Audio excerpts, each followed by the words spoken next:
Every single day, thousands of tons of goods and machinery are being transported across cities, countries, and even continents. Transportation has become an essential part of modern life, something we rely on but often overlook. Hi, I'm YL.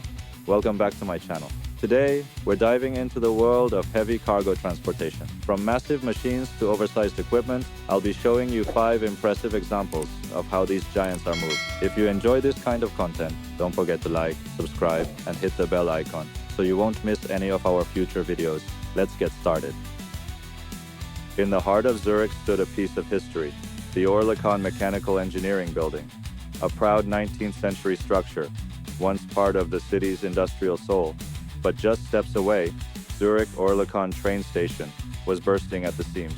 With over 85,000 commuters passing through daily, it had become the 7th busiest station in Switzerland. Eventually, the authorities faced a tough reality. The station didn't have enough platforms for its growing crowd, so a bold decision was made. The aging Oerlikon building would be removed for expansion. Not everyone agreed. The building's owner accepted it, but locals pushed back. They believed history deserved a second chance. Under public pressure, Zurich launched one of its most ambitious engineering projects. Instead of demolition, they decided to move it. Yes, an 80-meter-tall, 6,200-ton building was relocated 60 meters away. A massive engineering challenge. Preparation took 10 months, including replacing basement walls with steel supports, installing concrete slabs beneath, mounting the structure onto a custom-built platform. Then, on May 22, 2012, the move began. The building sat on 500 wheels, guided by a hydraulic system. It moved 60 centimeters every 7 minutes, a slow, steady crawl through history. After 19 hours, the journey ended. The cost? Over 10 million euros. The result? Priceless. Today, that once doomed building lives on, home to a popular restaurant and a symbol of Zurich's respect for its past.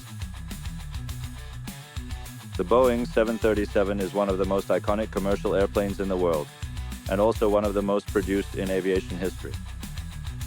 As of June 2024, over 11,797 units have been delivered to customers across the globe, with around 5,000 more expected to roll out in the coming years.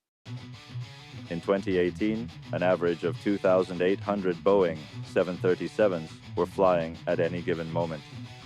Even more impressive, every 3 seconds, 2 737s are either taking off or landing somewhere on Earth. That's a flight rhythm that rivals the heartbeat of global air travel. It's no wonder this model is widely considered the most popular passenger aircraft of all time. But as seamless as flying one may feel, building one is a far more complex operation. Here's something surprising. The 737's fuselage is not built in the same place it's assembled. It's manufactured by Spirit Aerosystems in Wichita, Kansas, while final assembly takes place almost 2,900 kilometers away, in Renton, Washington. So, how do these enormous aircraft bodies make the long journey across the country? The answer: by rail, specifically on BNSF freight trains. Each month, dozens of lime green fuselages are carefully loaded and shipped across states. Their color is so striking that they often turn heads, prompting travelers and enthusiasts to stop and snap photos. But not every journey has gone smoothly. In 2014, a group of people rafting down the Clark Fork River in Montana witnessed something surreal. On July 3rd, 19 train cars carrying Boeing parts derailed near the town of Superior. 3 fuselages slid off the tracks, down a steep embankment, and landed in the river. A multi-million-dollar setback, and a transportation nightmare. Naturally, this raises the question, why not just use trucks? While it might sound simpler, transporting fuselages by truck is actually slower, riskier, and much more expensive. However, when disasters strike, Boeing adapts. Take June 2023, when a train bridge collapsed in Stillwater County, Montana. To keep production on track, Boeing had to deploy trucks as a backup, rerouting the massive parts around the damaged section. And in Washington state, trucking is still part of the supply chain, but not with your average 18-wheeler. From Frederickson to Everett, a stretch of 113 kilometers, Boeing uses specialized transporters to carry 30-meter-long wing spars for aircraft like the 777, 747, 767, and 777. Here's the amazing part. The rear axles of these trucks are fully steerable, and there are two drivers, one in the front and one in the back. They must communicate in perfect sync, especially around tight curves and narrow streets, to ensure that these multi-million-dollar components arrive safely, without a scratch, at their final destination. It's a high-stakes journey for the aircraft that keeps the world moving.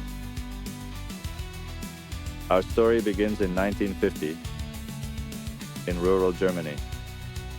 A 14-year-old boy named Josef Deltmann was working on his father's farm, just like any other day, guiding the plow through the soil when something unexpected happened.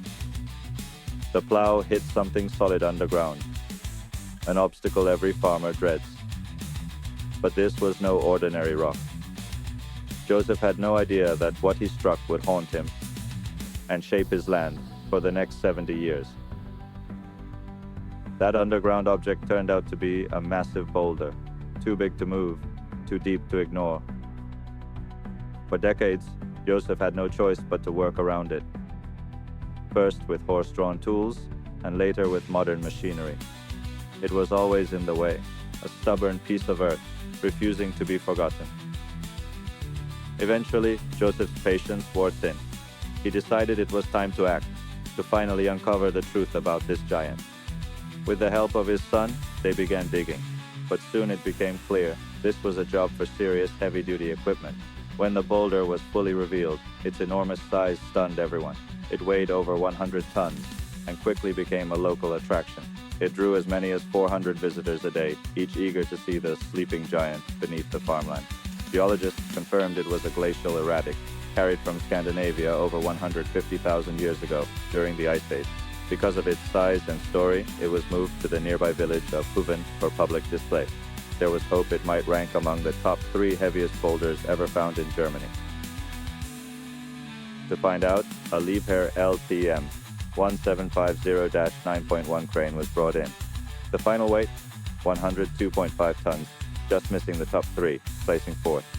It was then loaded onto a 30-meter-long transporter with 18 axles and carried along a temporary road through the fields, then 3 kilometers of narrow village lanes. The trickiest part? A tight 90-degree corner in a small town, but the move went smoothly. Now, in its peaceful new home, this ancient boulder is known as Sleeping Beauty, a silent monument to time, nature, and human persistence. Visitors are welcome to take photos and admire this Ice Age giant, finally resting above ground after thousands of years. The Komatsu PC 8000, a true giant among excavators, weighing in at a staggering 767 tons. This machine is far too massive to be driven from one mining site to another. Instead, it requires a specialized self-propelled transporter designed to handle extreme loads and navigate rough terrain safely. Now imagine, just for a second, if a machine this size were to drive directly on a public road, I'm pretty sure the asphalt would be reduced to rubble in no time. Road signs, street lights, probably wouldn't survive either. That's exactly why in 2020, when the Klipsbrut mine in South Africa needed to relocate one of these beasts, engineers rolled out 2 massive 22-axle transporters to carry the excavator across public roads. Of course, this was no small job. They even had to build a custom unloading ramp, designed specifically for the excavator's size and weight, just to get the machine off the transport platform at its destination. But excavators aren't the only giants that need moving. Even huge ships, built at shipyards like Tursan in Turkey, often need to be transported long before they ever touch the water, even if the journey is just a few hundred meters. Precision, brute force, and meticulous coordination are absolutely essential. In 2021, Turkish contractors undertook an ambitious task, moving 2 massive cruise ships named La Capella and Lancaster, each weighing 6,200 tons and stretching 124 meters in length. To lift and move vessels of this size, they deployed 4 self-propelled modular transporters, equipped with a total of 200 axles and 1,600 wheels, each one carefully aligned to distribute the colossal weight. and in just 4 days, both ships were smoothly and safely transferred to a floating dock, a feat that required relentless precision. But there was one final challenge. To enter the dock, each ship had to not only move forward, but also shift 2 meters sideways, with only 1.5 meters of clearance between them. That's tighter than most parallel parking spots in a city street. Honestly, most drivers can't park their cars that precisely, let alone 6,000-ton ships. Fast forward to 2023, and the same company pulled off something even more incredible: the transport of an even larger vessel, weighing 10,350 tons and stretching 180 meters long. This time, they used a record-breaking 317 transport modules, slowly navigating 500 meters around the shipyard, making tight turns and precise adjustments at every step. The operation set a new national record in Turkey for the heaviest item ever transported on land. Today, you've seen how professionals move some of the largest objects on Earth: machines, ships, and more. If you enjoyed watching how the world's biggest machines and ships are transported, make sure to give this video a thumbs up, subscribe to the channel, and hit the bell icon so you never miss an upload. This is YL Trucks and Trailers, bringing you the most incredible stories from the world of heavy transport. Thanks for watching, and I'll see you in the next video. Take care and stay curious.